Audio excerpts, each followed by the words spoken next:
New Zealand ने पहले T20 में पाकिस्तान को 46 रन से हरा दिया। पाकिस्तान की पूरी टीम 18 ओवर्स में 180 रन बनाकर आउट हो गई। न्यूजीलैंड ने पहले खेलते हुए 8 विकेट पर 226 रन बनाए। विलियमसन और डैरन मिचेल ने निस्फ सेंचुरीज बनाई। डेब्यू करने वाले अब्बास आफरीदी की 3 विकेट्स, शाहीन शाह आफरीदी ने 3, हाजिर रऊफ ने 2 खिलाड़ियों को आउट किया। बाबर आजम 57 रन बनाकर नुमाया रहे। साइम अयूब ने 8 गेंदों पर 27 रन की इनिंग्स खेली। न्यूजीलैंड ने 5 मैचेस की सीरीज में 1-0 की बढ़तरी हासिल कर ली। न्यूजीलैंड बैटर्स की ऑकलैंड में मार धाड़, 11 छक्के 21 चौके लगाए, 20 ओवर्स में 226 रन बना डाले। कप्तान केन विलियमसन और डैरल मिचेल ने निस्फ सेंचुरियां बनाई। ऑकलैंड में कीवी ओपनर फिन एलन का जारहाना आगाज, 15 गेंदों पर 34 रन बनाए। शाहीन शाह आफरीदी के दूसरे ओवर में 2 छक्के 3 चौके लगाए। शाहीन आफरीदी ने बहैसियत कप्तान पहले मैच में 46 रन देकर 3 विकेट्स हासिल की। अब्बास आफरीदी ने डेब्यू पर सबको मुतासिर किया। पहले ही ओवर में फिन एलन की विकेट हासिल की। कप्तान केन विलियमसन और ग्लेन फिलिप्स को भी अब्बास आफरीदी ने चलता किया। पहले मैच में 34 रन देकर 3 विकेट लेने में कामयाब।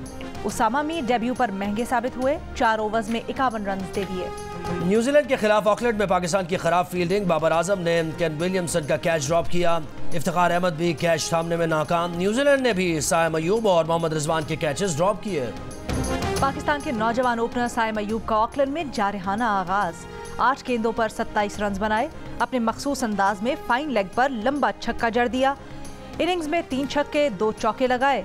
बदकिस्मती से रन आउट हो गए। अगर बल्ले का इंतखाबी निशान बनता है तो पीटीआई को मिलना चाहिए। चीफ जस्टिस ऑफ पाकिस्तान के इलेक्शन कमीशन की बल्ला पीटीआई को देने के खिलाफ दरखास्त पर रिमार्क्स। काम ने पीटीआई के मुकदमे के लिए जुडिशल काउंसिल इजलास आगे किया। पीटीआई इंतखाबात कराने आई तो 12 दिन में इंतखाबात की तारीख दे दी। आप इलेक्शन कमीशन के खिलाफ तौहीन अदालत की दरखास्त लाए तो फौरी इलेक्शन कमीशन से जवाब मांग लिया। आप लाहौर हाईकोर्ट गए, वहाँ लार्जर बेंच बना दिया। आप लाहौर हाईकोर्ट छोड़कर पेशावर चले गए, रिलीफ मिल गया। अब और क्या करें? फोरम शॉपिंग का लफ्ज इस्तेमाल करना नहीं चाह रहा था। ये लफ्ज इस्तेमाल करना है जब एक जगह से रिलीफ ना मिला तो दूसरी जगह भागो। इस तरह तो सिस्टम खराब हो जाएगा। सुप्रीम कोर्ट में पीटीआई के वकील हामिद खान की तैयारी के लिए मोहलत देने की इस्तदा। चीफ जस्टिस ने रिमार्क्स दिए, 3 दिन तक अगर केस को मुलतवी करना है तो फिर पेशावर हाईकोर्ट का फैसला मुअत्तल करना होगा। हफ्ते और इतवार की छुट्टी कुर्बान करके इंतखाबात के केसेस सुन सकते हैं। वकील इलेक्शन कमीशन ने बताया, कल उम्मीदवारों को इंतखाबी निशान अलॉट होने हैं। हामिद खान ने इलेक्शन कमीशन की अपील काबिल समात होने पर एतराज़ उठा दिया। दलील दी कि क्या डिस्ट्रिक्ट जज खुद अपना फैसला कलादम होने के खिलाफ अपील कर सकता है। चीफ जस्टिस ने कहा, हामिद खान साहब एक आईनी इदारे का कानूनी इदारे से तकाबुल न करे। क्या इलेक्शन कमीशन अपने खिलाफ फैसला करने पर सरेंडर कर दे? अदालत में हामिद खान ने एतराफ़ किया कि अकबर एस बाबर बानी रुकन थे, अब नहीं है। जस्टिस मोहम्मद अली मजहर ने कहा, बानी रुकन तो उनके हिसाब से खत्म नहीं हो सकता, अगर निकाला है तो लेटर दिखा दे। इंटर पार्टी इलेक्शन और बल्ला ना देने पर पीटीआई का इलेक्शन कमीशन के खिलाफ तौहीन अदालत केस। पेशावर हाईकोर्ट ने इलेक्शन कमीशन से 16 जनवरी तक जवाब तलब कर लिया। नोटिस जारी। पेशावर हाईकोर्ट ने इलेक्शन कमीशन को पीटीआई का सर्टिफिकेट वेबसाइट पर शाया करने का हुक्म दिया था। सुप्रीम कोर्ट के मुस्ताफी जज मज़ाहिर नकवी के खिलाफ सुप्रीम जुडिशल काउंसिल की कार्रवाई। जस्टिस एजाजुल एहसन, जस्टिस मुनीब अख्तर के फैसले की वजह से 15 फरवरी तक मुलतवी।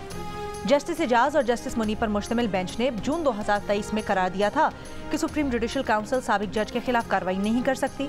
इजलास के दौरान अटॉर्नी जनरल ने सुप्रीम जुडिशल काउंसिल को बताया कि वफाकी हुकूमत ने आफिया शहरबानो केस के फैसले के खिलाफ अपील दायर करने की हिदायत कर दी है।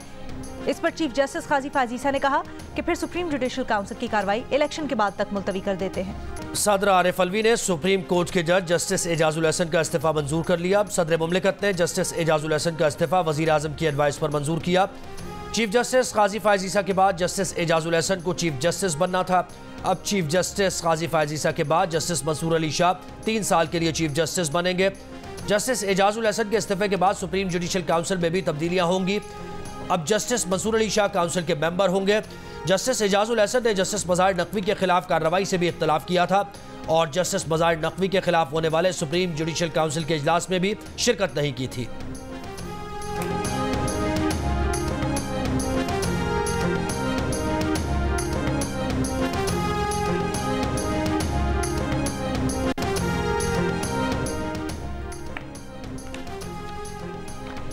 नून लीग के रोहेल असगर और अयाज सादिक में मामला तय पा गया। रोहेल असगर NA 121 और अयाज सादिक NA 120 से इलेक्शन लड़ेंगे। लोधरा का एक हलका भी मुस्लिम लीग नून के लिए इम्तिहान बन गया। मुस्लिम लीग नून ने NA 155 लोधरा से सिद्दीक बलोच को पार्टी टिकट जारी कर दिया।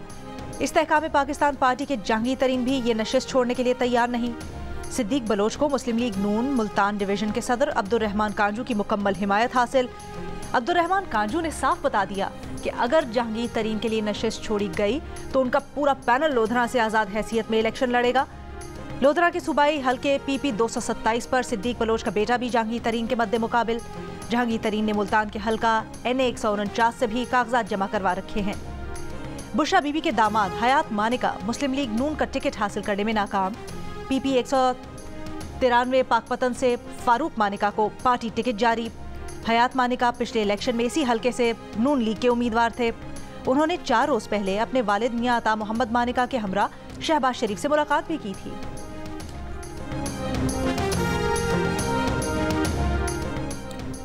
काफ लीग मुस्लिम लीग नून से सीट एडजस्टमेंट नहीं करेगी। चौधरी सालेक हुसैन का कहना है कि पार्टी क़यादत ने फैसला किया कि दोहरे मयार का शिकार नहीं होंगे। नून लीग हमारे साथ मुकाबला करेगी तो हम अपने साथियों के साथ खड़े होने को तरजीह देंगे। नून लीग उनके और उनके भाई के खिलाफ गुजरात में अपने उम्मीदवार खड़े कर दे। 4 कौमी और 8 सूबाई सीट्स की बात हुई थी। काफ लीग के लिए 2 कौमी और 2 सूबाई हल्के छोड़े गए। ऐसा नहीं हो सकता कि उन्हें और भाई शाफे हुसैन को सीट दी जाए और बाकी को नहीं। पार्टी अलामी के मुताबिक मुस्लिम लीग काफ पंजाब के सेक्रेटरी जनरल चौधरी शाफे हुसैन ने भी फैसले से इत्तफाक किया है। MQM की NA 242 की बाड़ी से दस्तबरदार होने के लिए नून लीग को मशरूत पेशकश। जराए का कहना है कि MQM पाकिस्तान ने NA 242 की नशिस्त से दस्तबरदार होने के लिए 2 सूबाई नशिस्तों पर अपने उम्मीदवार लाने की शर्त रखी है। नून लीग दोनों सूबाई नशिस्तों पर भी अपना उम्मीदवार लाना चाहती है।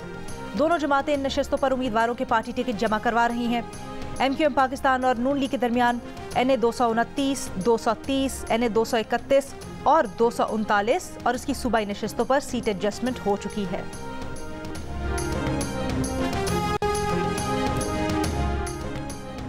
और 2 पार्टीज के इंट्रा पार्टी इंतखाबात कबूल। 13 के मुस्तरद। इलेक्शन कमीशन ने 13 सियासी जमातों को डीलिस्ट कर दिया। इलेक्शन कमीशन ने जमीयत उलमा पाकिस्तान की इंट्रा पार्टी तफसीलात कबूल कर ली।